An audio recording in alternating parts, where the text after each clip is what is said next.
Sindlimpcast, o podcast do seu sindicato.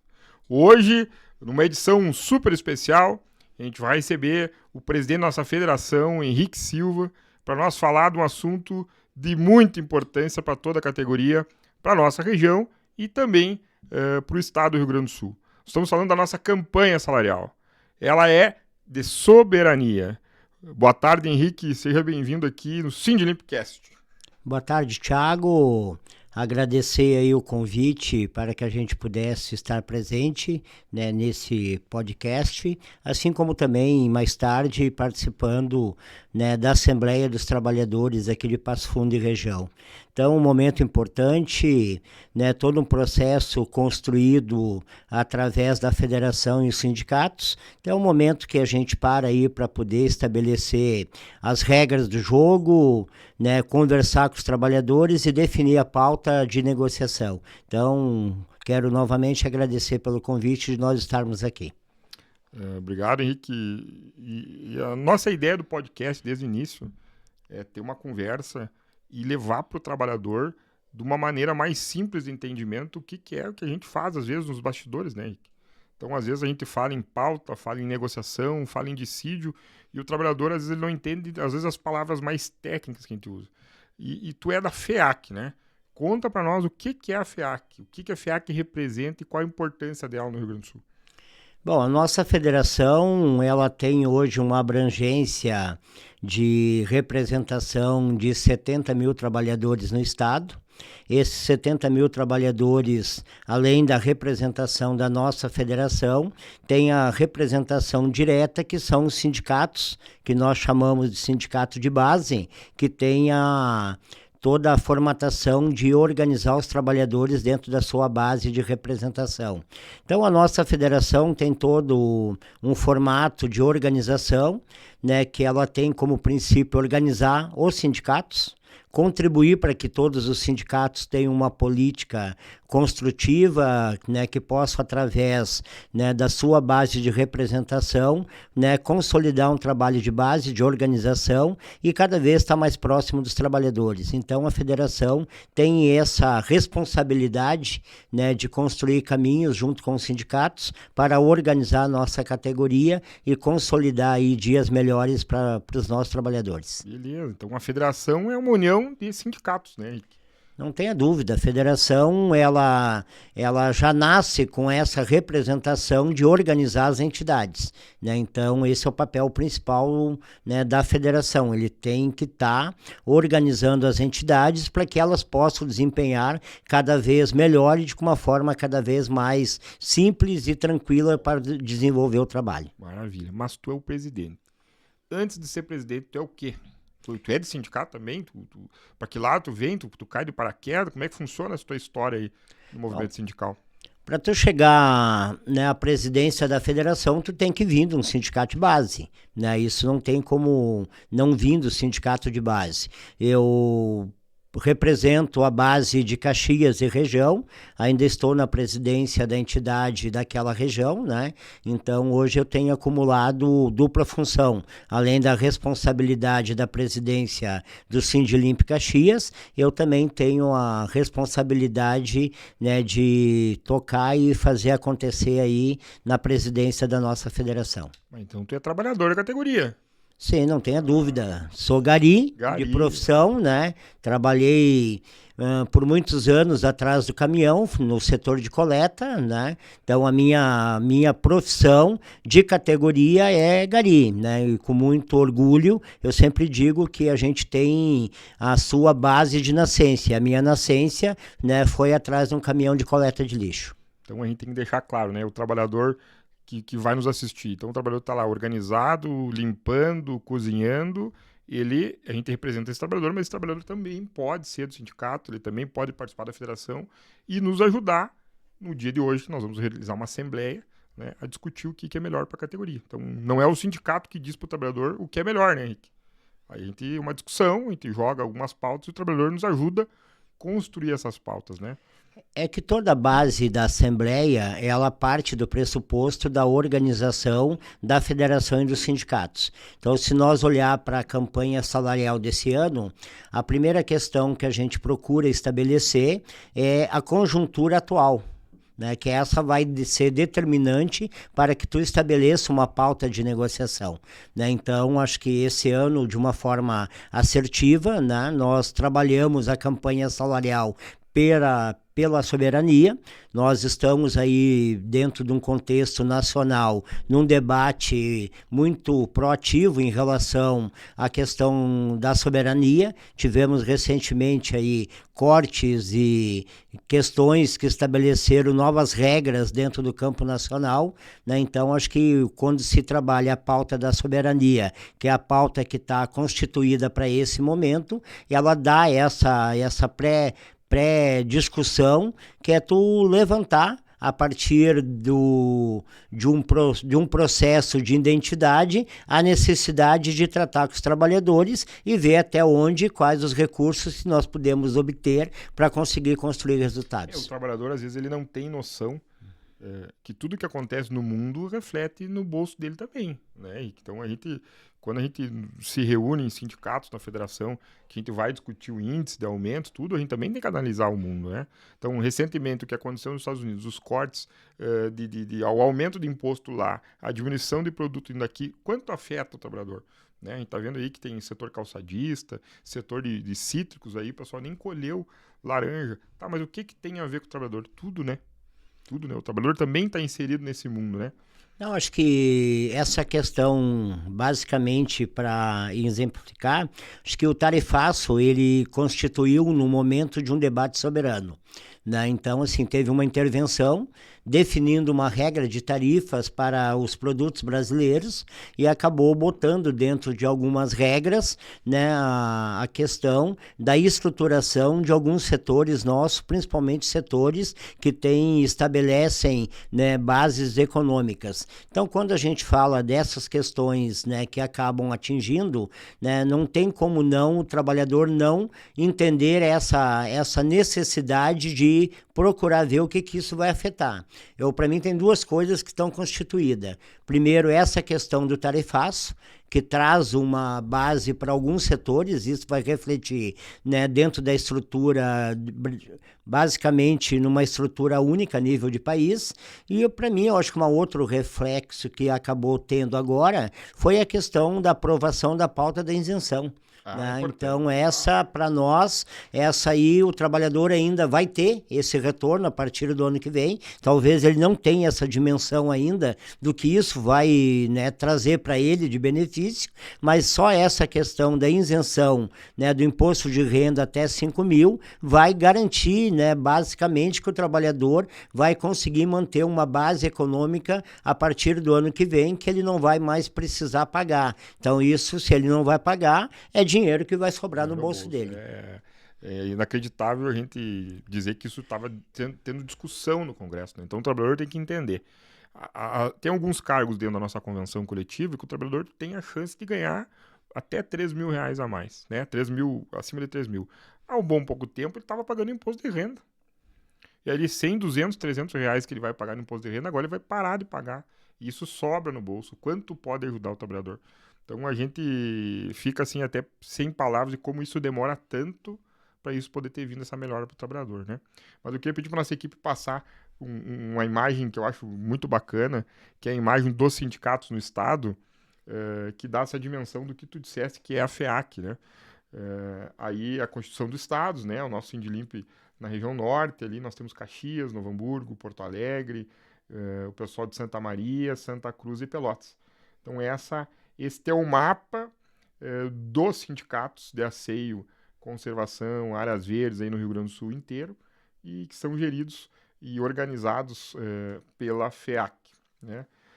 Então, conta para nós, Henrique, como que o trabalhador, como que a gente do sindicato, como a gente se organiza e como que a gente tira essa pauta. Assim, eu gostaria do trabalhador, às vezes, não tem noção de como é a nossa discussão, como que a gente produz essa discussão e como que sai uma pauta que a gente vai apresentar nas assembleias. A federação tem como objetivo sempre fazer o debate no sentido de construir as propostas necessárias. Nós iniciamos através da federação ainda dentro do mês de agosto. A gente reúne a diretoria, e é uma prática da nossa federação manter reuniões periódicas dentro do período anual. Então, dentro do mês de agosto, já tem na sua estruturação de organização que tem uma reunião do pleno da nossa federação para estabelecer o formato da regra da campanha salarial. Então, a partir da reunião de agosto, abre-se um espaço de contribuições das entidades. Então, cada entidade tem a possibilidade de avaliar aquele momento dentro da sua região, dentro da necessidade de consolidar propostas que sejam propostas coletivas, mas que saiam da base de representação daquela entidade. Feito toda essa coleta de dados, a gente faz o cruzamento junto com os demais sindicatos, para daí ver quais que são próximos ou que são idênticos. A gente acaba fazendo, então, toda uma identificação.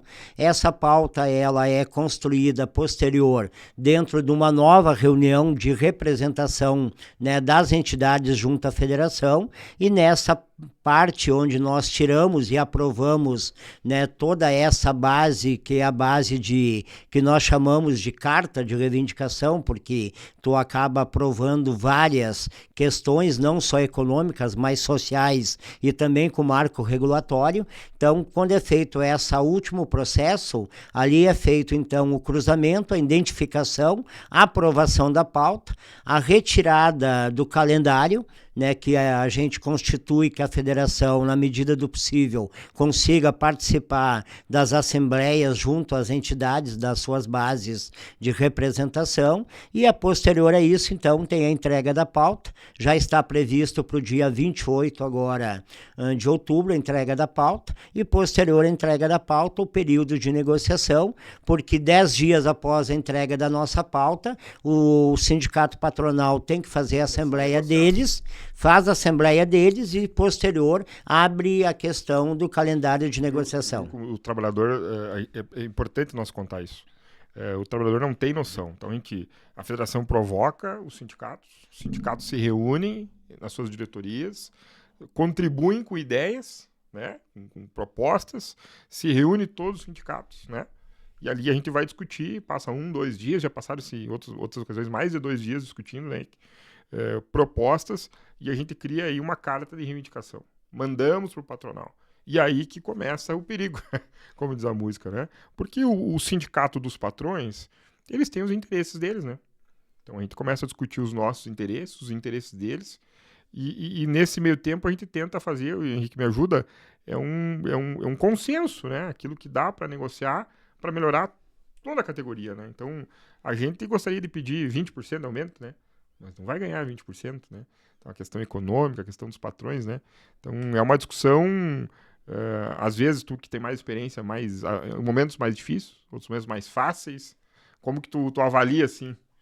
Acho que a negociação, eu sempre digo que cada negociação é uma negociação. Tu não estabelece uma negociação igual a outra, porque a conjuntura, o momento vai estabelecer aquele processo de negociação para aquela negociação que está em curso, né?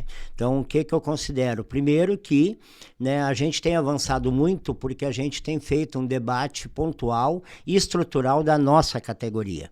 Acho que essa é uma diferença. Concordo. Porque quando a gente olha a necessidade da estruturação da categoria, tu consegue avançar em pontos, né, tanto econômico quanto social, a partir da necessidade de resposta que a categoria precisa ter. Eu vou fazer um parágrafo, um parênteses aí.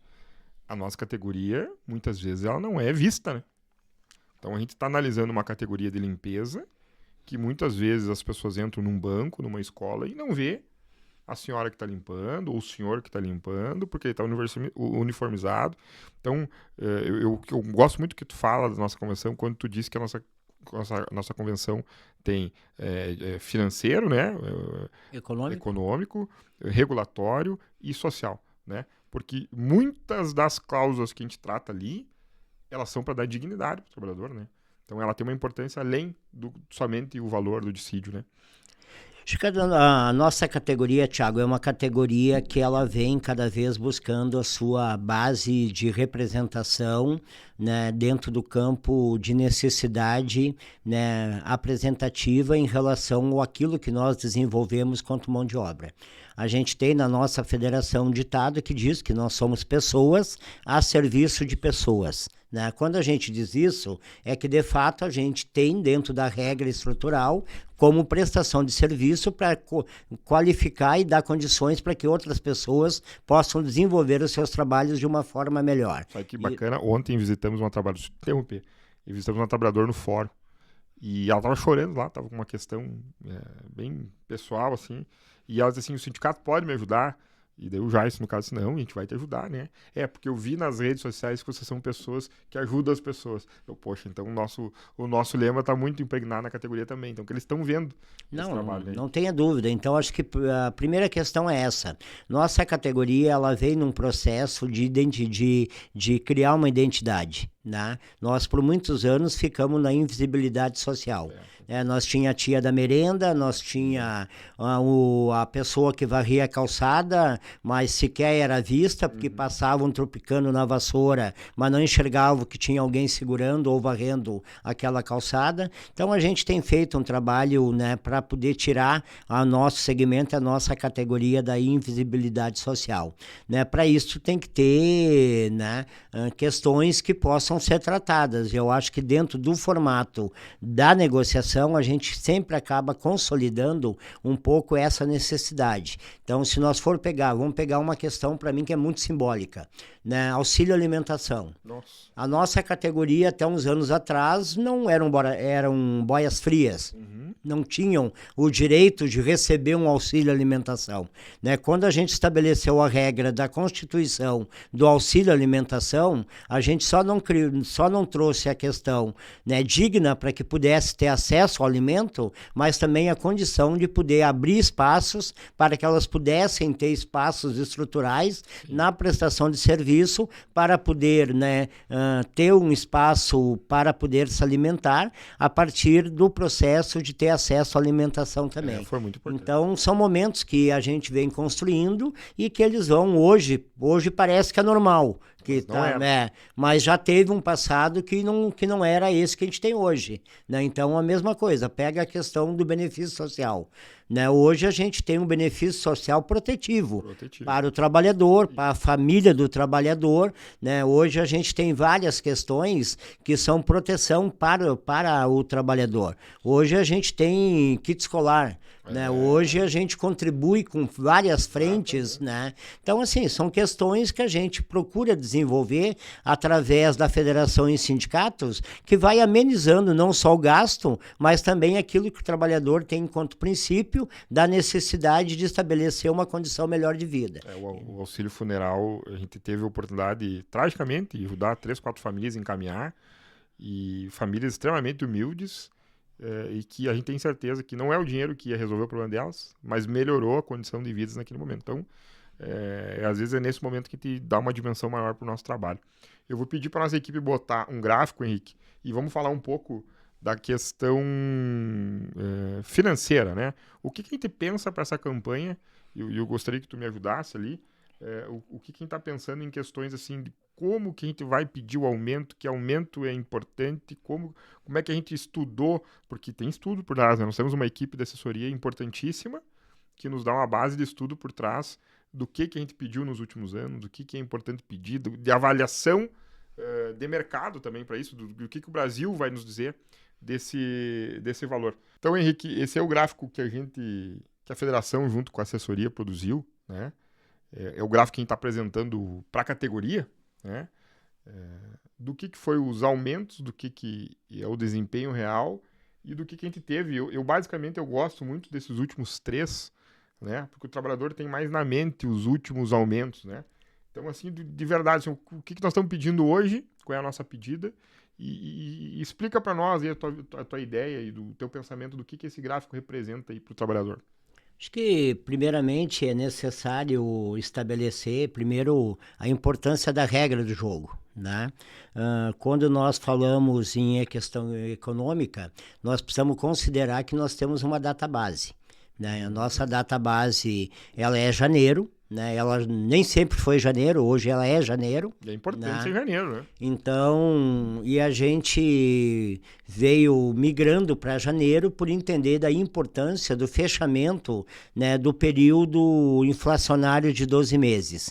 Então, para tu fazer hoje um repasse econômico, que nós chamamos dentro da nossa convenção, ela primeiro parte do pressuposto do processo inflacionário do período de 12 meses. Né? Então, no nosso caso, né, 1º de janeiro a 31 de dezembro é o que a gente trabalha para estabelecer, para medir, né, esse processo relacionado à inflação do período de 12 meses.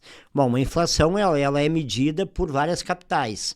Né? Então, nem sempre ela vai ser a inflação daquela capital que a gente está negociando. Né? Então, quer dizer que a inflação da capital do Rio Grande do Sul não deve ser a mesma de outras capitais, Claro, mas no certeza. campo de somatório, ela acaba tendo um indicativo inflacionário dentro do contexto nacional, né? Que para nós, quanto referência para negociação, é o INPC, né? Que é o Índice de Preços. Está dizendo que nós temos que ter um norte, ele não pode chegar e jogar um valor, né? Não.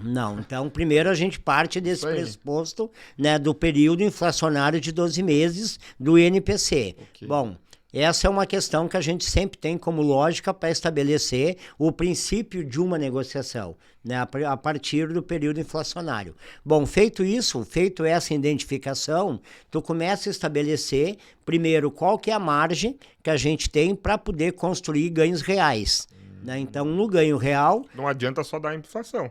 Né? Ficou no 0 a 0. Que a inflação tu repõe, tu vai ficar no 0 a 0. Claro. Tá? Ele vai simplesmente fazer uma reposição de uma perda, O dinheiro perdeu de uma perda de 12 meses e que tu vai fazer um acumulativo, né, a partir de um mês, e ali quando é 3, 4 meses, se não tiver ganho real, ele vai começar a ter deflação novamente naquele processo. Né? Então, por isso que é importante que tenha ganho real. Bom, o ganho real ele precisa ter uma margem de negociação estabelecida. Né? Ou tu trabalha dentro de uma margem onde qual no nosso setor a gente tem que considerar o limite, já que toda a base econômica é repassado, né, para os clientes. Então a gente tem um limitador dentro desse processo. E aí a gente acabou estabelecendo já desde 2023, né, 22 nós já tínhamos essa margem, né, mas a importância de nós termos no país, né, um governo que tem uma responsabilidade com os trabalhadores e a partir disso estabeleceu, né, dentro da margem de negociação nacional uma política de salário mínimo.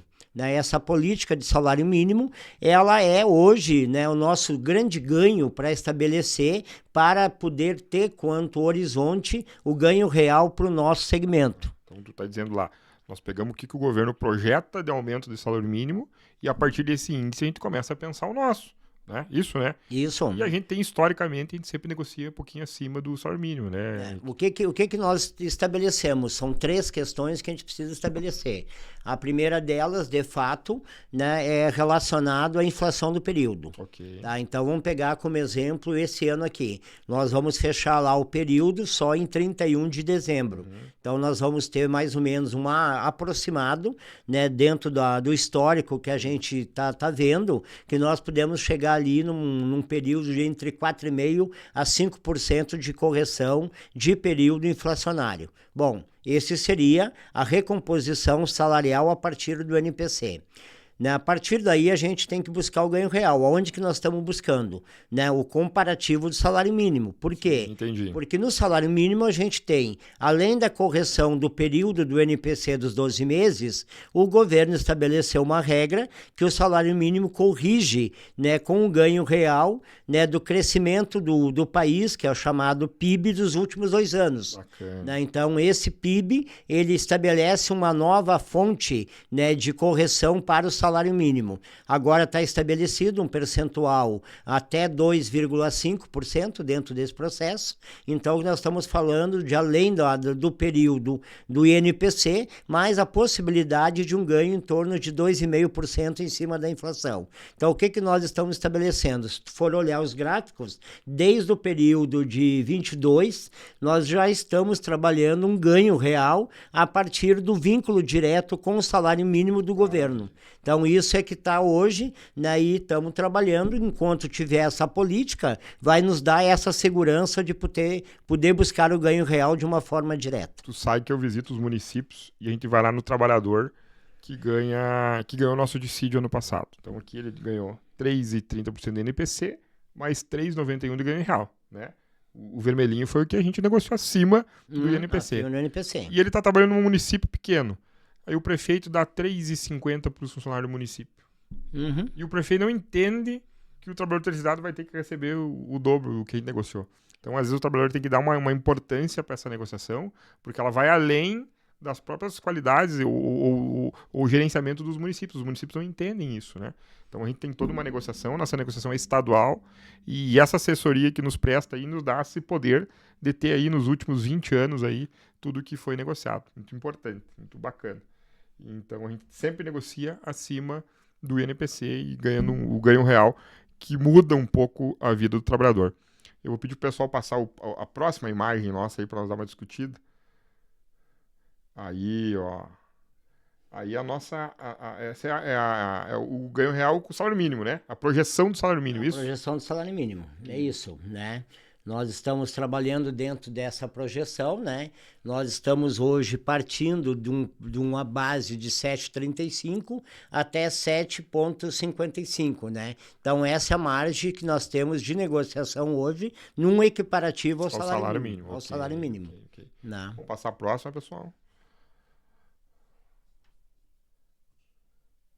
Aí. E nós estamos, como proposta hoje, é trabalhar 9%, né, Henrique? O que a gente está trabalhando, né? A gente está trabalhando dentro daquela primeira fala que eu fiz anterior. A gente está trabalhando a questão do salário mínimo, ali já tem embutido uma questão de ganho real, e nós estamos trabalhando 9% em cima da margem de negociação, né? E também com a base inflacionária do Estado. Sim, né? Então, sim, a gente sempre tem que ter uma base, um percentual que seja um indicativo. A nossa localidade. Que é local. Então, por isso que o nosso pedido, ele está em 9% já, né? E por que não é 20%? Porque precisa ter uma base, né, onde tu trabalha a questão dos números. A gente precisa dizer para eles onde é que nós tiramos. É isso. Então, não dá para tu estabelecer uma regra, né, que tu não tem como afirmar da onde que ela saiu. Mas olha a importância, Henrique. Às vezes eu falo com o trabalhador e eu peço para eles levantar essa importância. Nós somos um sindicato de trabalhadores de limpeza, de asseio, conservação, recolhimento de lixo. Olha o trabalho que a gente está apresentando para a sociedade. Toda essa pesquisa, é óbvio que tem muita gente por trás trabalhando, né? Mas a gente apresenta para a sociedade, para o sindicato patronal, uma maneira de ver o segmento que muitas vezes as pessoas não pensam nisso. Então é importante o nosso trabalho, né? É importante isso que a gente está apresentando para os trabalhadores no estado inteiro esse mês, né? Não, acho que antes tu falou em relação ao equiparativo entre nós e algumas áreas, entre elas áreas públicas, né? Acho que primeiro a gente tem que deixar, dando um corte nesse sentido, que cada categoria tem a sua realidade. Sua realidade, com certeza. Então, se nós for olhar para os servidores hoje, os servidores são estatutários, cada município tem outras constituições, então a gente precisa considerar isso. Trazendo para a nossa realidade, né, eu acho que a nossa realidade ela vem num processo de maturação. A gente tem, né, construído caminhos de apresentar resultados, né, que configuram a importância do nosso trabalho. A gente está buscando agora, a partir dessa nova convenção, estabelecer a questão da formação. Então, acho que a gente vai trabalhar a questão da formação dos nossos trabalhadores. Então, há um corte. Então, quer dizer que os sindicatos e a federação estão pensando em ajudar o trabalhador a se formar mais, estudar, etc. Sério isso, tio? Essa é a ideia. Então, o que nós estamos trabalhando? Primeiro, O sindicato não é só salário, então, Henrique? não tem como ser, né? Poxa vida, mas eu achei que era só salário. Não, nós estamos até agora falando da parte econômica. Eu já estou dando um corte aqui da parte social. Né? Para tu estabelecer dentro do contexto social, tu tem que trabalhar para que o trabalhador cada vez tenha a sua base de representação e que ele possa estar desenvolvendo e crescendo no nosso processo de organização e de estruturação. Então, a gente já está pautando, né, que a gente consiga desenvolver a questão relacionada à questão da formação, tanto da formação pessoal, né, para poder recuperar, inclusive, alguns nossos trabalhadores que precisam, né, voltar a ter conhecimento, mas também a formação profissional, né, que a gente também considera importante, porque toda vez que tu estabelece a formação profissional, tu está fazendo com que o nosso setor se torne cada vez mais profissional. E aí tu consegue também lá na frente buscar a valorização do setor, que vai ser um setor mais profissional. Então, se a categoria tiver mais profissionalizada, a gente consegue negociar salários melhores também. Não tenha dúvida. Então, ótimo. Então, é uma melhoria para todo mundo. Vou pedir para o pessoal passar mais um slidezinho para nós.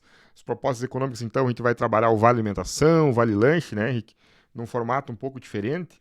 Então, nossa ideia de pauta é trabalhar o Vale Alimentação em R$30, pelo menos, né? Um aumento um pouquinho diferente dos outros anos, né?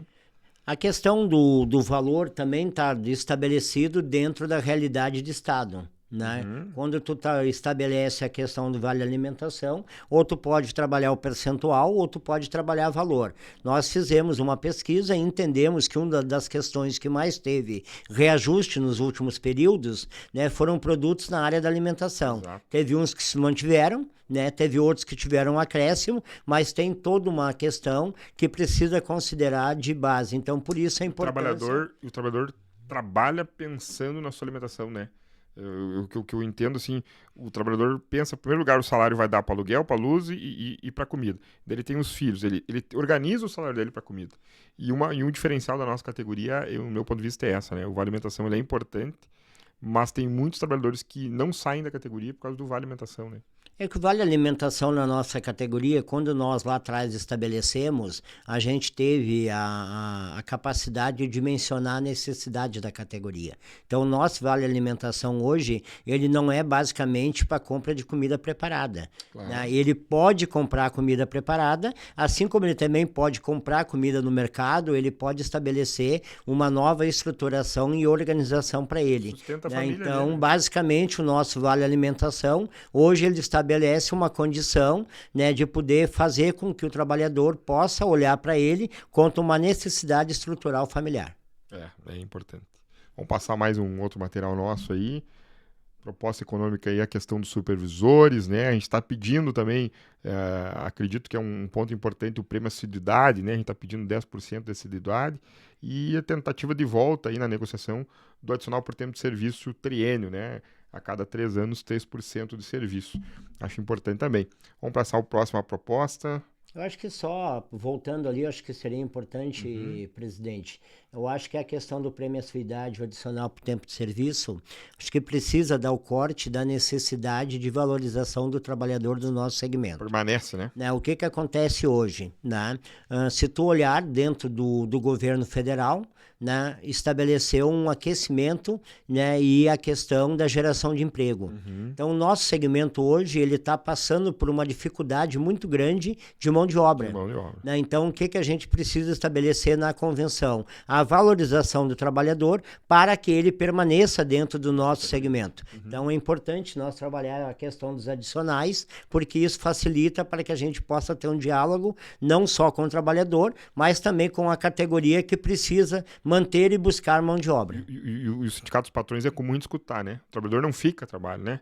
Então aqui também é um incentivo das empresas, né, junto com o nosso acordo coletivo, de que o trabalhador se incentive a ficar. Então o trabalhador está há 6 anos, ele ganha 6% a mais por conta dele. Né? Aumentou pelo tempo de serviço. E a assiduidade é essa questão em que os empresários reclamam muito, o trabalhador não vir trabalhar, então premia o trabalhador que tem a assiduidade. Vamos passar a próxima proposta. Essa aqui eu queria que tu explicasse, e que é uma realidade em algumas cidades da nossa base aqui da região de Passo Fundo, mas é uma realidade em muitos municípios do Rio Grande do Sul, né? Que é a questão que a gente está criando novas funções, né? A higienizadora de escolas, né? Da área de educação, e a higienizadora de saúde. E, além disso, uma velha discussão das trabalhadoras da cozinha, que sempre pleiteiam a insalubridade de 40%, e a gente decidiu, numa conversa com todos os sindicatos, é que, de repente, a proposta de ter um salário um pouquinho maior. O que nós procuramos, isso é uma identificação que aconteceu a partir do cruzamento dos sindicatos, né, do Estado. Acho que a gente procurou construir aqui duas funções que nós chamamos de grandes geradores. Né? Então, nós pegamos aí a questão relacionada à área da saúde e da educação.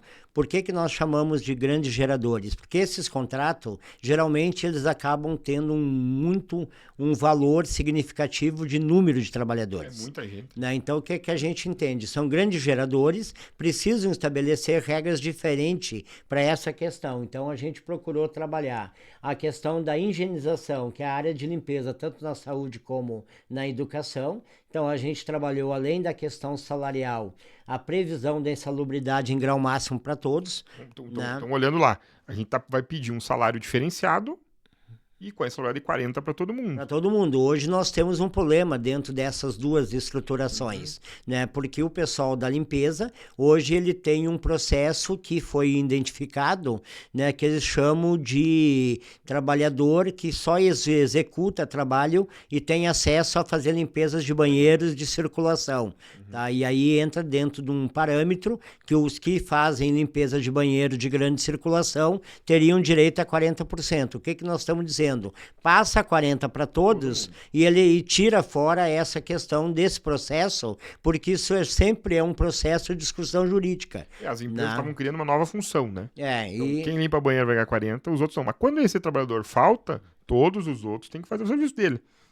Mas aí é uma discussão jurídica que sempre acaba estabelecendo uma regra dentro de um processo judicial. Aqui tu está fazendo uma coisa, a gente está pegando o trabalhador e nivelando por cima. Por cima. Vamos botar um salário diferenciado para todos. Para todos. Insalubridade de 40% para todos e acabou a discussão jurídica. Eu acho que nós fizemos isso na negociação passada com a limpeza urbana, né? Exatamente. Então, a limpeza urbana, nós tínhamos um diferencial de 20 e 40, tinha muitas ações buscando equiparativos e nós conseguimos, dentro do processo, estabelecer uma regra de 40% para todos. Então, essa, né, não foi somente um ganho para o trabalhador, mas foi um marco regulatório dentro de uma área, né, que vai acabar com as ações porque ele está no limitador máximo de pagamento. É a mesma proposição que a gente está fazendo aqui. Olha a importância das assembleias, né, Henrique? Então a gente está chamando as trabalhadoras de limpeza de escola e de saúde para aprovar se elas querem aumentar o salário delas numa condição especial e em insalubridade especial. É muito importante. E das merendeiras? Merendeira mesmo, o processo é o mesmo. A identificação, né, de grandes geradores, principalmente as merendeiras hoje, elas estão estabelecidas em algumas áreas de contratos públicos. Então, escolas, né, escolinhas, dentro de algumas áreas que tem uma demanda muito grande de gente. Então, geralmente, a merendeira, ela produz alimento para uma quantidade, né? Então, a gente está trabalhando. É uma grande geradora, né, de mão de obra, como também é uma grande geradora de resultado. Então, por isso que a gente estabelece a necessidade e a identificação de grandes geradores. A gente vê um discurso, às vezes, contra o trabalhador, e a gente tem que entender essas trabalhadoras de escola, elas estão, às vezes, 20 e poucos anos na mesma escola. Elas já passaram os pais, hoje estão os filhos, estão os netos das pessoas estudando, e elas responsáveis pela merenda dessas pessoas. Elas vão trabalhar doente porque elas têm um compromisso com a comunidade escolar e a gente precisa tentar valorizar um pouquinho mais elas. Então, muito bem essa proposta. Vamos passar para a próxima, por gentileza.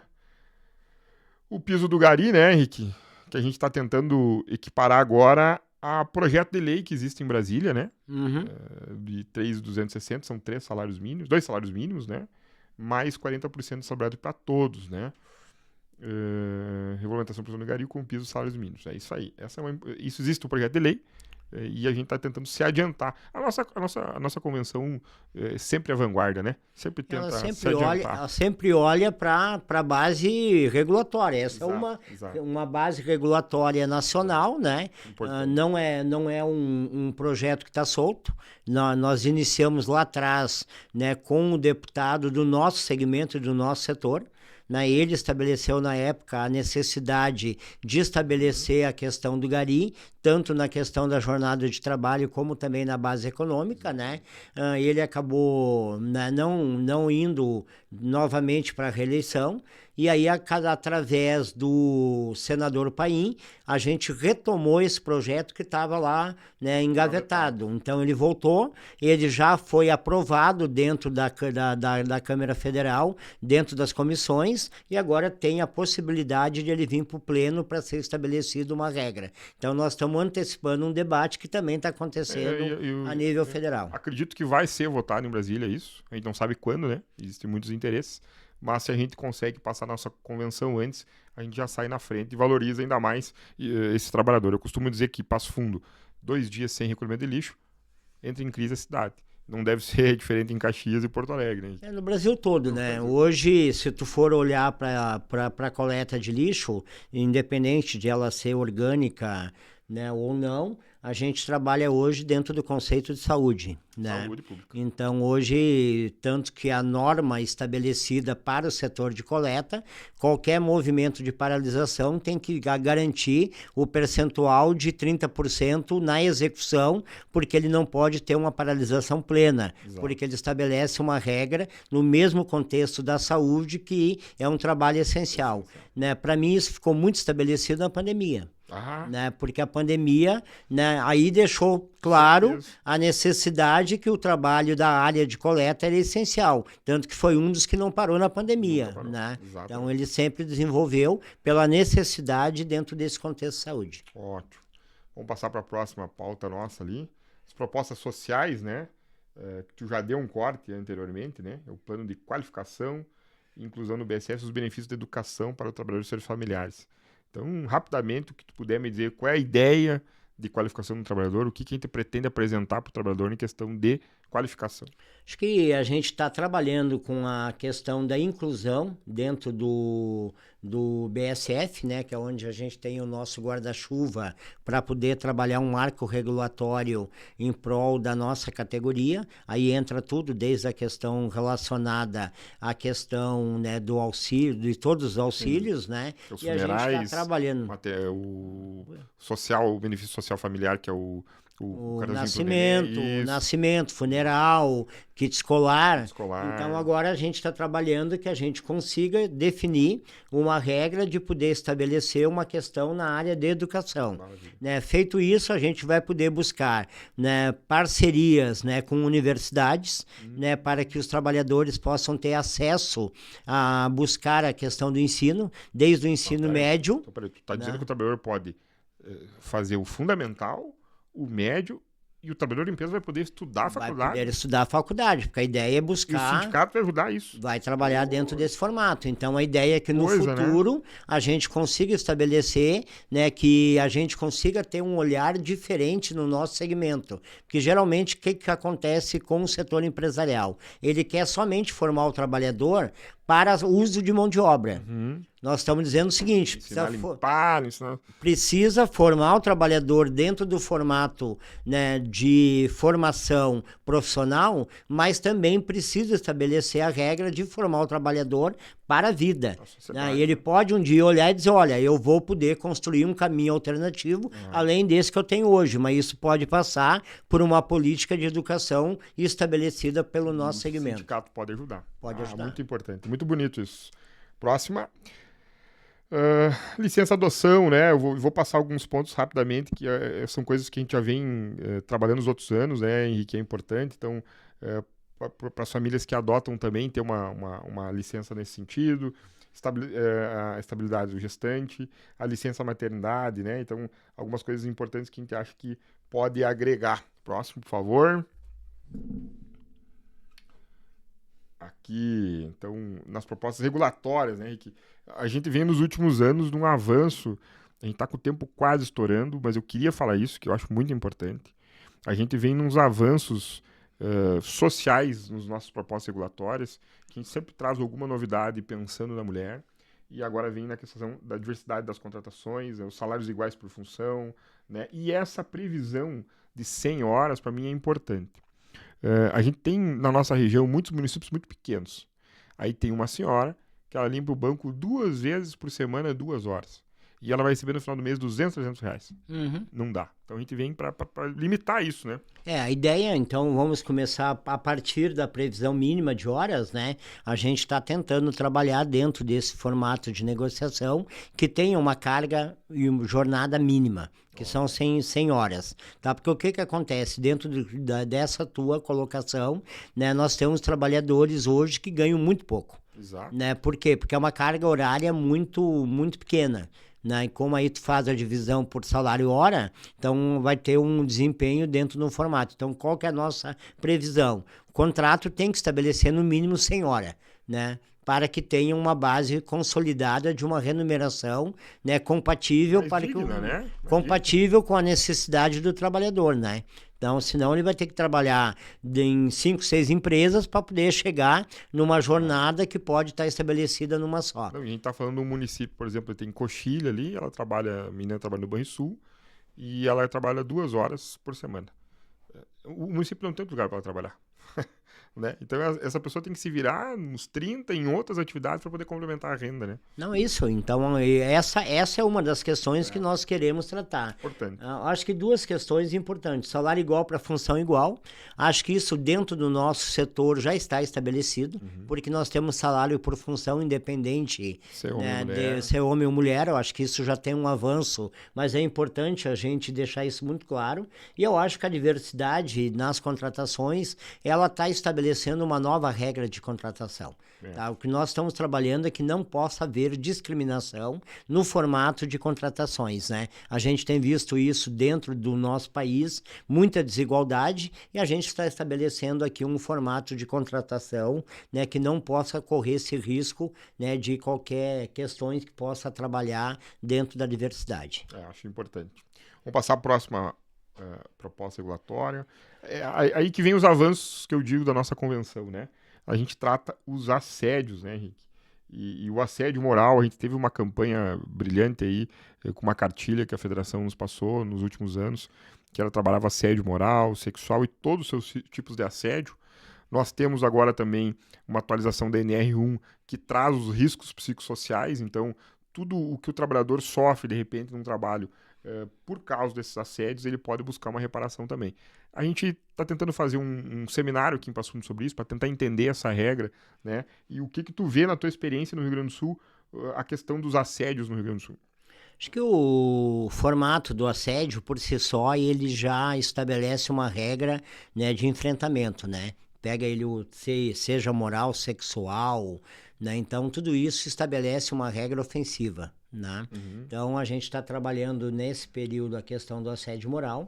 A gente tem enfrentado isso dentro do formato de construção de marco entre tratativas entre trabalhadores e muitas vezes quando a gente tem uma identificação por chefias, né, que acabam, né, oprimindo o trabalhador. Até o próximo tomador de serviço, às vezes, né? Ou até mesmo o próprio tomador de serviço. Então, a gente já teve várias situações. Então, a ideia é trabalhar uma política de enfrentamento à questão do assédio moral. Por quê? Por que eu digo que tem que ser uma política? Porque tu precisa evitar ele. Porque quando ele constituiu, tu já vai tratar, né, o dano causado por ele. Então, nós estamos estabelecendo que tenha dentro do nosso setor, né, que as empresas possam adotar uma política de combate ao assédio, que é enxergar, né, a necessidade de ter uma política para que não aconteça o assédio. Então, essa é a discussão principal dentro dessa proposta de assédio moral. Não é remediar, evitar que o problema aconteça. Evitar que o problema aconteça. Eu vou pedir para nossa equipe botar na primeira imagem do nosso material, porque nós temos um tempo bem curto, e lá na primeira mesmo, lá em cima, lá essa imagem maravilhosa, com 2 trabalhadores da nossa categoria, né, Henrique? E o nosso tempo é muito curto, Henrique, eu queria que tu deixasse uma mensagem para o trabalhador da região de Passo Fundo e para todo o estado. Isso aqui vai correr para todo mundo, a gente quer dividir, a gente está fazendo esse material para poder tentar falar um pouco mais a voz do trabalhador e que ele entenda a gente um pouco mais, né? Às vezes a gente corre tanto e esquece de devolver para o trabalhador a informação que ele precisa para compreender o nosso trabalho e nos ajudar ainda mais. Então, com essa imagem bonita, com essa mensagem, eu queria que tu deixasse uma mensagem para o nosso trabalhador, por favor. Acho que primeiro eu reconhecer a importância da imagem que foi feita da campanha desse ano, né? Nós estamos aqui com 2 trabalhadores, né? São trabalhadores que compõem o sindicato de Novo Hamburgo, né? Então, eles são da diretoria do sindicato de Novo Hamburgo e se colocaram à disposição para poder consolidar a nossa campanha. Acho que a outra questão, basicamente, é a questão do uso da camisa, né, verde e amarela. Né? Nós estamos falando de soberania. Nós temos, eu já falei no início, um debate de discussão soberania nacional, né? Mas nós damos o corte em três questões importantes. Primeiro, que é necessário ter um salário digno. Né, dentro de um país onde qual o trabalhador possa receber para ter a sua base de acesso compatível com as suas necessidades. Exatamente. Então, quando nós falamos salário digno, é até a gente ter a condição de o trabalhador poder chegar no período e receber aquilo que ele tem quanto necessidade de sustentação, né? Tanto na estrutura alimentação, estrutura, né, de família e assim por diante. Etc. Segunda questão é o trabalho valorizado. Né? O que nós trabalhamos com isso? Né? O nosso setor ele precisa ser sempre valorizado pelo aquilo que ele desenvolve. A gente não trabalha com meios de produção, mas nós trabalhamos com entregas de mão de obra. Né? Então, a gente precisa valorizar o nosso trabalho, porque aquilo que eu disse anteriormente, né? É a partir do nosso trabalho que outras pessoas conseguem desempenhar os trabalhos deles dentro de um formato melhor. Então, quando tem um trabalhador nosso limpando uma área, né? Seja pública ou também dentro de qualquer outro formato de prestador de serviço, a gente está contribuindo para que aquele momento daquele outro trabalhador seja um momento muito mais tranquilo e que ele possa desenvolver melhor. Então, precisamos valorizar e cada vez sair mais da invisibilidade social. E nós fechamos com um país com futuro. Nós precisamos ter um país soberano que seja um futuro, né? Um futuro para nós, um futuro para os nossos filhos e para os nossos netos, né? Porque nós estamos falando de um país que é um país em desenvolvimento. Então, ele precisa ter um futuro de desenvolvimento, mas ele precisa ter dentro desse corte de construção futura a valorização dos trabalhadores. Porque um país, para ser soberano, ele precisa ter um trabalhador valorizado. Ele precisa ter um trabalhador com salário digno. Então, por isso que ele precisa ser um país de futuro. Então, quando nós falamos a questão da soberania, é identificar dentro do formato da soberania a importância da valorização, né, do trabalhador, né, criando um futuro para o trabalhador, para a sua família, mas que ele possa ser uma parte de construção desse país do futuro, né, que ele não fique aquém, né, de um país que possa crescer, desenvolver e o trabalhador fica dentro de um processo que não tem uma identidade ou não tem a sua valorização. Por isso a importância dessa campanha pela soberania. Acho que nunca foi tão certo no momento tão necessário dentro desse debate soberano que a gente está tendo hoje em relação ao nosso país chamado Brasil. Não tem país soberano que não respeite seu trabalhador. Então, acho que é importante. Eu quero te agradecer a federação, agradecer a nossa equipe que nos ajuda e nos auxilia. Eu quero dizer para o trabalhador uma mensagem importante: participe no seu sindicato, participe das assembleias, contribua com críticas, com ideias, porque a gente só vai para frente se a gente tiver vocês junto. As assembleias são importantíssimas. Não existe sindicato sem assembleias, não existe sindicato sem trabalhador. E aqui foi um pouquinho, mas um pouquinho muito pequeno de todo o nosso trabalho. A gente quer voltar aqui, trazer mais novidades. Nós temos muitas novidades, né, Henrique? Questão aí do governo do estado, contratos importantes, negociações que a gente está fazendo, eu sempre digo, para melhorar o dia a dia da vida do trabalhador. Então fique meu forte abraço, até a próxima, e a gente se encontra aqui no Sindilimpcast. Muito obrigado!